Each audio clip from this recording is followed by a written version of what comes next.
म्हटलं तुम्ही आई त्रिवार वंदन करते, वंदन करते तुम्हा सावित्रीबाई, त्रिवार वंदन करते तुम्हा सावित्रीबाई.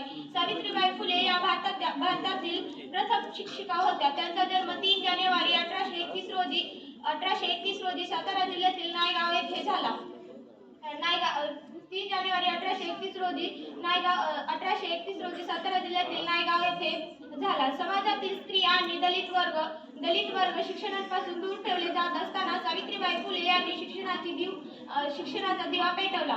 महात्मा ज्योतिराव फुले यांच्या सहकार्याने त्यांनी 1848 रोजी 1848 साली पुण्यात पहिली मुलींची शाळा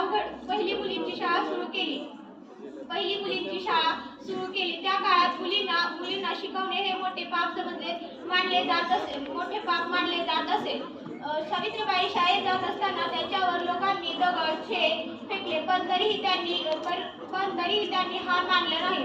सावित्रीबाई फुले यांनी स्त्री शिक्षण, विधवा पुनर्विवाह, अस्पृश्यतेचे निर्वाह, स्त्री स्वतंत्रता यासाठी आयुष्यभर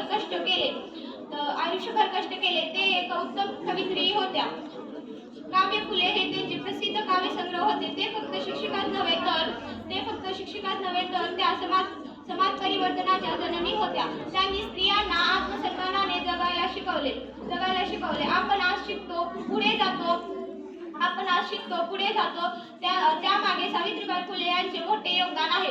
त्यामुळे त्यांच्या विचारावर चालले हे खऱ्या अर्थाने त्यांच्यासाठी श्रद्धांजली ठरेल. जाता एवढेच म्हणेल की आयुष्य वेचले स्त्रियांच्या शिक्षणासाठी, झटत राहिले समाजाच्या